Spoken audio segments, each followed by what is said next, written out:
Hello दोस्तों, welcome to my YouTube channel MAG tuition centre 2.0। आज मैं आप लोग बतलाने जा रहा हूँ वर्ग नवम क्लास के अध्याय 13 जो भारतीय वन बुक से लिया गया है। यह अध्याय 13 में आपको मैं आज बतलाने वाला हूँ हीरोन्स के सूत्र के बारे में। यह हीरोन्स के सूत्र होता क्या है और इसको प्रयोग कहाँ पे करना चाहिए, इन सभी चीज के बारे में मैं इस वाले वाला हूँ। सो मेरे वीडियो से बने रहिएगा और वीडियो को लास्ट तक देखिएगा। सबसे पहली चीज यहाँ पे हम बात करें इसका सूत्र क्या होता है या हीरोन का सूत्र क्या होता है। तो हीरोन के सूत्र जो होता है त्रिभुज पर प्रयोग किया जाता है।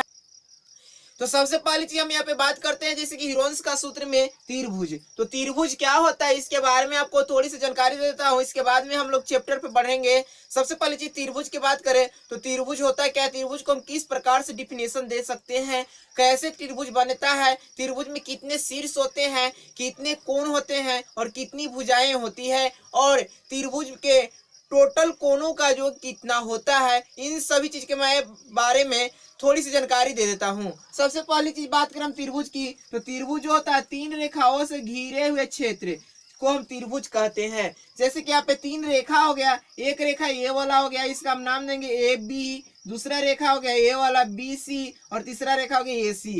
ये तीन रेखा से घिरा हुआ क्षेत्र है, इसी को हम क्या बोलेंगे, त्रिभुज बोलेंगे। अब यह त्रिभुज जब हो गया तो इसमें तीन कोण हो गए, जैसे कोण ए, कोण बी और एक कोण सी। यहाँ पे तीन कोण हो गए। इसके बाद में यहाँ पे देखिए तो त्रिभुज में तीन भुजाएं हो गई, जैसे कि एक भुजा हो गया ए बी, दूसरा भुजा हो गया ए सी और तीसरा भुजा हो गया बी सी। तो इस प्रकार से त्रिभुज में तीन भुजाएं हो गई। अब त्रिभुज की तीनों कोणों की बात करें तो त्रिभुज के तीनों कोणों का योग जो होता है 180 डिग्री होता है। तो हम इसको इस प्रकार से लिखेंगे, कोण ए प्लस कोण बी प्लस कोण सी इज इक्वल टू कितना होता है 180 डिग्री। यानी कहने का मतलब है कि त्रिभुज के तीनों कोणों का जो कितना होता है टोटल, तो 180 डिग्री के होता है। अब त्रिभुज के प्रकार की हम बात करें तो त्रिभुज के प्रकार कोण के आधार पे तीन होता है, और मुख्य रूप से कोण के आधार पे तीन होता है और भुजा के आधार पे तीन होता है। तो कौन कौन से त्रिभुज होते हैं उसके बारे में बतला रहा हूँ। सबसे पहले हम कोण के आधार पे बता रहे हैं, तो कोण के आधार पे होता है त्रिभुज समकोण त्रिभुज, समकोण त्रिभुज,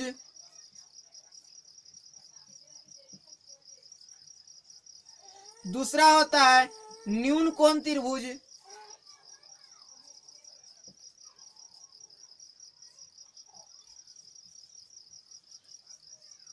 और तीसरा होता है अधिक कोण त्रिभुज।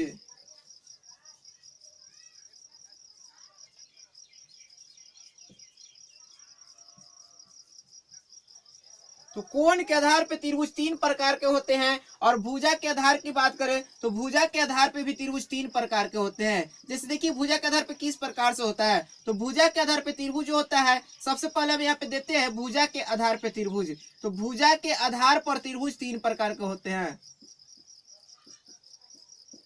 पहला समबाहु त्रिभुज,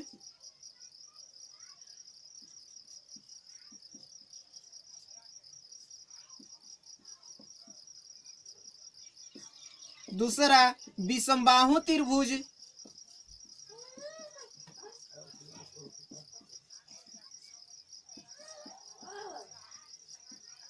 और तीसरा जो होता है समद्विबाहु त्रिभुज।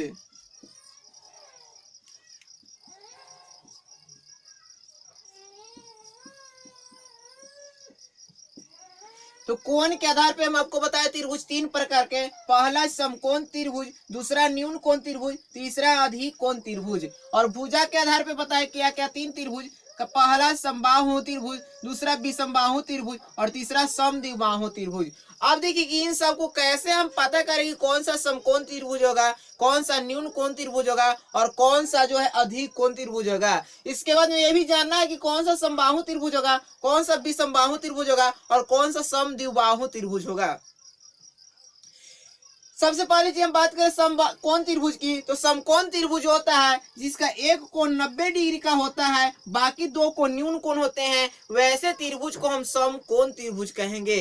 जैसे कि यहाँ पे एक डायग्राम हम त्रिभुज के बनाएंगे, जो देखिए यहाँ पे एक कोण इसका क्या है 90 डिग्री का है, यानी कि यह क्या कहलाएगा, समकोण त्रिभुज कहलाएगा। बाकी दो कोण जो है एक वाला और ये वाला कोण न्यून कोण है। तो इस त्रिभुज को हम क्या बोलेंगे, इस वाले त्रिभुज को हम बोलेंगे समकोण त्रिभुज। इसके बाद में न्यून कोण त्रिभुज दिया गया है, तो न्यून कोण त्रिभुज का मतलब होता है कि जिसका सभी कोण क्या होना चाहिए, 0 डिग्री से बड़ा और 90 डिग्री से कम होना चाहिए, यानी कि वो त्रिभुज क्या कहलाएगा, न्यून कोण त्रिभुज कहलाएगा।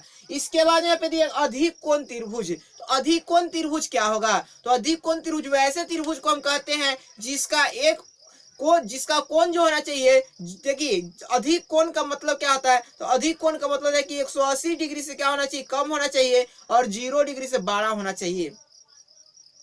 तो ऐसे त्रिभुज को हम क्या बोलते हैं, अधिक कोण त्रिभुज बोलते हैं। इसके बाद में यहाँ पे दिया है समबाहु त्रिभुज। तो समबाहु त्रिभुज क्या होता है, तो समबाहु त्रिभुज का मतलब है कि जिसके सभी भुजाएं बराबर हो। समबाहु त्रिभुज का मतलब क्या होगा, जिसकी सभी भुजाएं आपस में बराबर हो, उसको समबाहु त्रिभुज कहेंगे। इसके बाद यहाँ पे दिया गया विषमबाहु त्रिभुज, यानी कहने का मतलब है कि जिस त्रिभुज का कोई भी भुजा बराबर नहीं हो, कोई भी भुजा समान नहीं हो, वैसी त्रिभुज को हम क्या कहेंगे, विषमबाहु त्रिभुज कहेंगे। इसके बाद में यहाँ पे दिया समद्विबाहु त्रिभुज। तो समद्विबाहु त्रिभुज का मतलब क्या होगा, जिस त्रिभुज का दो भुजा आपस में बराबर हो, वैसे त्रिभुज को हम समद्विबाहु त्रिभुज कहते हैं। तो हम पढ़ने वाले हीरोन्स के सूत्र, और हीरोन्स के सूत्र में जो होता है सबसे अधिक त्रिभुज के ही प्रश्न आते, त्रिभुज पे ही आधारित प्रश्न होते हैं। इसीलिए मैंने आपको इतना बतला दिया कि त्रिभुज होता क्या है, त्रिभुज कितने प्रकार के होते हैं, कौन से त्रिभुज क्या होते हैं, इन सब के बारे में। अब हम बात करें हीरोन्स के सूत्र की, तो हीरोन्स का सूत्र क्या होता है इसके बारे में।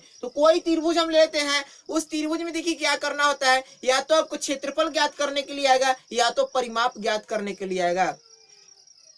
तो क्षेत्रफल पर ही आधारित प्रश्न, जो क्षेत्रफल पर ही आधारित जो सूत्र होता है, इसी सूत्र को हम प्रयोग करेंगे और देखिए किस प्रकार से हम इसका यूज करते हैं उसके बारे में। सो मेरे वीडियो से बने रहिएगा और वीडियो को लास्ट तक देखिएगा। यदि वीडियो अच्छा लग रहा है तो ज्यादा से ज्यादा शेयर कीजिएगा। अब मैं आपको बतलाने वाला हूँ हीरोन्स के सूत्र के बारे में, कि हीरोन्स का सूत्र क्या होता है और कैसे इसको हम प्रयोग करते हैं, किस प्रकार से इससे हम मैथ को सोल्यूशन करते हैं, गणित को सोल्यूशन किया जाता है। तो यहाँ पे देखिए एक त्रिभुज दिया गया है, इस त्रिभुज के सामने की भुजा जो है कोण ए, यहाँ पे ध्यान देंगे कि ये कोण ए वाला है। इस कोण को हम ए नाम दिए हैं, इस कोण को नाम बी दिए हैं, ए वाला कोण को नाम बी दिए हैं और ए वाला कोण को नाम दिए सी। तो सबसे पहली चीज यहाँ पे समझेंगे कोण ए की सामने वाली भुजा क्या है, बीसी है। कोण ए की सामने वाली भुजा क्या है, ये बीसी है। इस भुजा को हम नाम देंगे ए, ठीक है। इस प्रकार से हम इस भुजा को नाम दिए ए। यहाँ पे देखिए कोण बी के सामने वाला भुजा क्या है, तो बी के सामने वाली भुजा क्या है, एसी है, ए वाला है एसी, यानी कि इसका नाम देंगे हम बी। और यहाँ पे कोण सी की सामने वाली भुजा क्या है, ए बी है, इस प्रकार से ए बी है, इस भुजा का नाम देंगे हम सी। तो इस प्रकार से तीनों भुजा को हम नाम दे दिए ए, बी और सी, इस प्रकार से हो गया। अब क्या करना है, किसी चीज का परिमाप ज्ञात करने के लिए रहता है, तो उन सभी भुजाओं को हम क्या करते हैं, आपस में जोड़ कर देते, तो परिमाप हमको मालूम हो जाता है। तो यहाँ पे हम सबसे पहले त्रिभुज की परिमाप की बात करें, तो त्रिभुज की परिमाप क्या होता है, तो त्रिभुज की परिमाप जो होगा, देखिए क्या होता है, त्रिभुज का परिमाप बराबर क्या होगा, तो त्रिभुज का परिमाप बराबर हो जाएगा ए प्लस बी प्लस सी, यानी सभी भुजाओं का योग। तो त्रिभुज का परिमाप क्या होगा, ए प्लस बी प्लस सी, यानी कि सभी भुजाओं का योग कर दिए, तो इसका क्या होगा, परिमाप ज्ञात कर लेंगे। अब यहाँ पे देखिए परिमाप होता क्या है, तो परिमाप को हम सूचित करते हैं 2s से। परिमाप को किस चीज से सूचित किया जाता है, तो परिमाप को सूचित करने के लिए हम 2s का यूज करते हैं, यानी कि हम परिमाप न लिख करके, त्रिभुज का परिमाप न लिख करके हम 2s डायरेक्ट लिख सकते हैं, ठीक है। इस प्रकार से हम 2x डायरेक्ट लिख सकते हैं। इसके बाद में आता है अर्ध परिमाप। तो अर्ध परिमाप का मतलब होता है परिमाप का आधा। अर्ध परिमाप का मतलब क्या होता है, परिमाप का आधा। तो परिमाप का आधा को अर्ध परिमाप कहेंगे और अर्ध परिमाप को इस प्रकार से लिखेंगे, अर्ध परिमाप।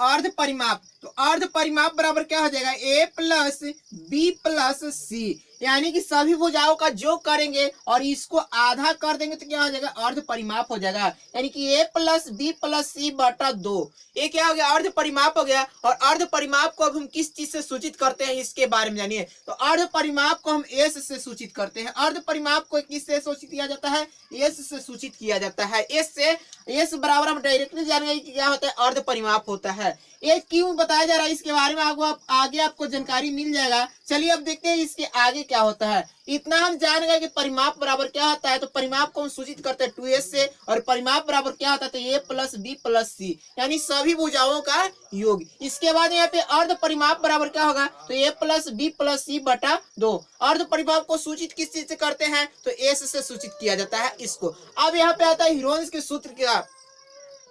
तो हीरोन्स का सूत्र क्या होता है, तो हीरोन्स का सूत्र जो होता है, यानी कि त्रिभुज का क्षेत्रफल बराबर आपको दिया गया रहेगा, तो त्रिभुज का क्षेत्रफल बराबर क्या हो जाएगा, त्रिभुज का क्षेत्रफल बराबर क्या होगा, तो त्रिभुज का क्षेत्रफल, यानी कि त्रिभुज का क्षेत्रफल किस प्रकार से निकालते हैं, हीरोन्स का सूत्र क्या होता है उसी के बारे में बतला रहे हैं। त्रिभुज का क्षेत्रफल बराबर क्या हो जाएगा, तो रूट अंडर, ठीक है, करनी S into S minus A into S minus B into S minus C. अब यहाँ पे देखिए कि एस क्या है, तो एस यहाँ पे हम आपको बताइए कि अर्ध परिमाप होता है। तो यहाँ पे त्रिभुज का क्षेत्रफल कभी भी ज्ञात करिएगा तो आपको अर्ध परिमाप निकालना पड़ेगा।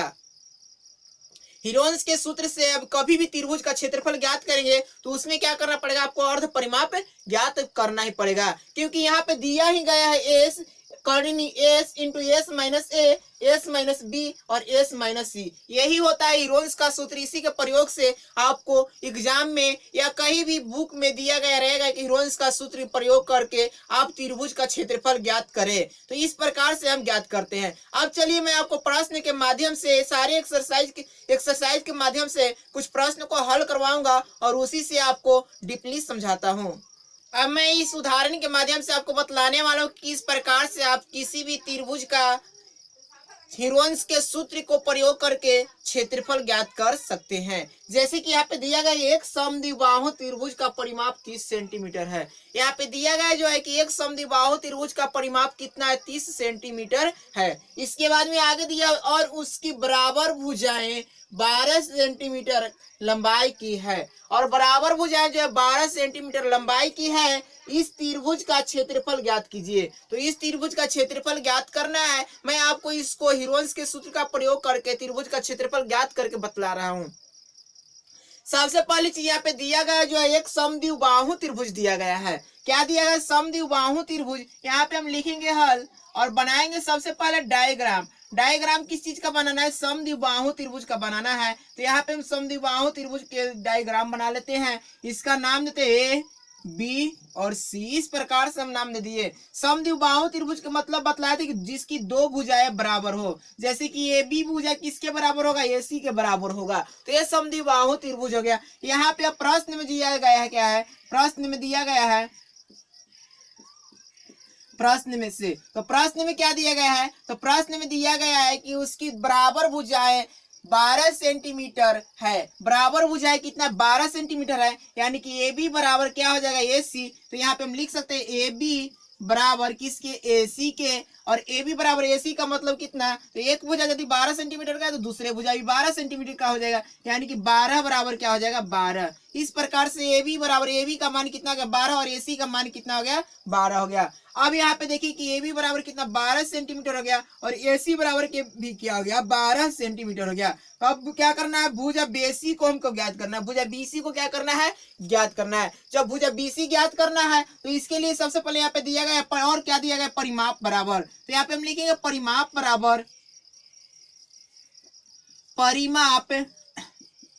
बराबर, तो परिमाप बराबर कितना दिया है, 30 सेंटीमीटर दिया गया है। अब देखिए कि परिमाप 30 सेंटीमीटर दिया गया है और भुजा दो भुजा दी गई है, तीसरी भुजा ज्ञात करना है, तो कौन सा कंडीशन करते हैं। तो सबसे पहले हम यहाँ पे लिखेंगे त्रिभुज की परिमाप बराबर। तो त्रिभुज की परिमाप बराबर क्या होता है, तो त्रिभुज की परिमाप या त्रिभुज का परिमाप बराबर क्या हो जाएगा, ए प्लस बी प्लस सी, ये सूत्र होता है, यही सूत्र को बतलाया है। अब इसी पे क्या करेंगे, हम बैठाएंगे। तो परिमाप की जगह पे हम परिमाप रखेंगे, यानी परिमाप 30 सेंटीमीटर दिया गया, तो इसलिए हम यहाँ पे 30 करेंगे। और इसके बाद भुजा जो दिया गया है ए बी बराबर बी सी दिया गया है। मान लीजिए कि यहाँ पे देखिए बी सी भुजा दिया गया है, तो ये भुजा ज्ञात करना, क्योंकि ए की सामने की भुजा ये वाला है, इसलिए यहाँ पे ये करेंगे। और बी प्लस सी बराबर दिया गया है 12 सेंटीमीटर, तो यहाँ पे क्या करेंगे, 12 + 12 कर देंगे। ठीक है, इस प्रकार से हो गया। अब इसको ऐड कीजिएगा तो 12 और 12 कितना है, 24, यानी कि 30 बराबर क्या हो जाएगा, ए प्लस 24। अब इसके बाद में आगे देखिए कि यहाँ पे मैं आपको करके बतला रहा हूँ। अब इसके बाद में क्या करना है, इसको पक्षांतर करिएगा तो कितना हो जाएगा 30, और यहाँ पे माइनस हो जाएगा क्योंकि यहाँ पे प्लस है तो इधर आएगा तो क्या हो जाएगा माइनस इज इक्वल टू ए। अब इसीलिए ए बराबर क्या हो जाएगा, तो इसको घटाइएगा तो 30 में से 24 को घटाइए तो क्या हो जाएगा ए बराबर 6, यानी कि ए बराबर कितना है 6 सेंटीमीटर। तो बीसी भुजा कितना है 6 सेंटीमीटर हो गया। अब तीनों भुजाएं हमें पता चल गया। अब तीनों भुजाएं पता चल गया तो क्या करेंगे, हम अर्ध परिमाप पहले निकालेंगे। तो अर्ध परिमाप निकालने के लिए हम क्या करते हैं, तो अर्ध परिमाप बराबर परिमाप को आधा कर देते हैं। तो परिमाप कितना दिया गया है, तो परिमाप दिया गया है 30 सेंटीमीटर, और 30 सेंटीमीटर का आधा क्या हो जाएगा 15 सेंटीमीटर, यानी कि एस बराबर कितना हो जाएगा, तो एस बराबर हो जाएगा 30/2 करेंगे, यानी 30/2 का मतलब क्या हो जाएगा 15। ठीक है, अर्ध परिमाप ये हो गया, यानी कि एस बराबर 15 आ गया। अब त्रिभुज का क्षेत्रफल को हम ज्ञात कर लेंगे। इसको हल कैसे ज्ञात किया जाता है, तो त्रिभुज का क्षेत्रफल बराबर क्या हो जाएगा, root under S into S minus A into S minus B into S minus C, इस प्रकार से करेंगे। अब इस प्रकार से करने के बाद देखिए आगे क्या होता है, तो यहाँ पे देखिए एस का मान कितना है, तो एस का मान है 15, तो यहाँ पे 15 रखा जाएगा, और एस माइनस ए कह रहा है तो एस का मान 15 है, और ए का मान कितना है, तो भुजा ए ज्ञात किया 6, यानी कि यहाँ पे 6 हो जाएगा, इंटू फिर एस माइनस बी तो यहाँ पे 12, और फिर एस माइनस सी यानी कि 15 माइनस 12, और यहाँ पे भी 15 माइनस क्या हो जाएगा 12 हो जाएगा। इस प्रकार से हम कर लेंगे। इसके बाद में नेक्स्ट देखिए क्या करना है, तो इन सभी को अब घटा देंगे, और यहाँ पे जो दिया गया 15 को 15 में से 6 को घटाइए तो क्या हो जाएगा 9, इसके बाद में 15 में से 12 को घटाइए तो क्या हो जाएगा 3, और इसके बाद में 15 में से 12 को घटाइए तो क्या हो जाएगा 3। इस प्रकार से आ गया। अब इतना आने के बाद आगे क्या करते देखिए, आगे इसको हम क्या करेंगे, यहाँ पे दिया 15, तो 15 का फैक्टर कीजिएगा तो क्या आ जाएगा 3 × 5, और 9 का फैक्टर कीजिएगा तो क्या आ जाएगा 3 × 3, और फिर यहाँ पे 3 दिया गया पहले से, और इसके बाद में एक 3 और है यहाँ पे 3। इस प्रकार से हो गया। अब जब इस प्रकार से आ गया तो इसको हम क्या करते हैं, वर्गमूल निकालते हैं, और गुणनखंड विधि से वर्गमूल निकालने का तरीका क्या होता है कि करनी में जितने भी दिए गए संख्या है उन संख्या को हम जोड़ा लगा देते हैं, और जब जोड़ा लग जाता है तो दो जोड़ा को एक बाहर कर दिया जाता है। जैसे कि यहाँ पे देखिए, यहाँ पे एक 3 ही वाला है, सामने पहले लिख देते हैं साथ में, तो यहाँ पे हम लिखेंगे क्या 5 × 3 × 3, 1 2 3 4 5 ठो 3 दिया गया है, 1 2 3 4 और ये हो गया 5 ठो 5। इस प्रकार से अब जोड़ा इसको लगे तो ये वाला दोनों जोड़ा लग जाएगा, इस वाला दोनों जोड़ा लगा, अंदर क्या बचेगा 3 और 5। तो यहाँ पे हम बाहर क्या निकालेंगे 3 × 3, और अंदर क्या बचेगा तो 5 × 3 बच जाएगा। इसके बाद में इसको गुणा कीजिएगा तो कितना हो जाएगा 3 × 9, और रूट क्या हो जाएगा 5 × 15, यानी कि 9√15 सेंटीमीटर स्क्वायर क्या हो जाएगा, यही इस वाले प्रश्न का आंसर होगा। यानी कि त्रिभुज का क्षेत्रफल कितना गया, तो 9√15 सेंटीमीटर स्क्वायर आ गया। यदि वीडियो अच्छा लगा है तो लाइक करें, शेयर करें, और इसी प्रकार के वीडियो देखने के लिए मेरे चैनल को सब्सक्राइब करना न भूलें। Thanks for watching.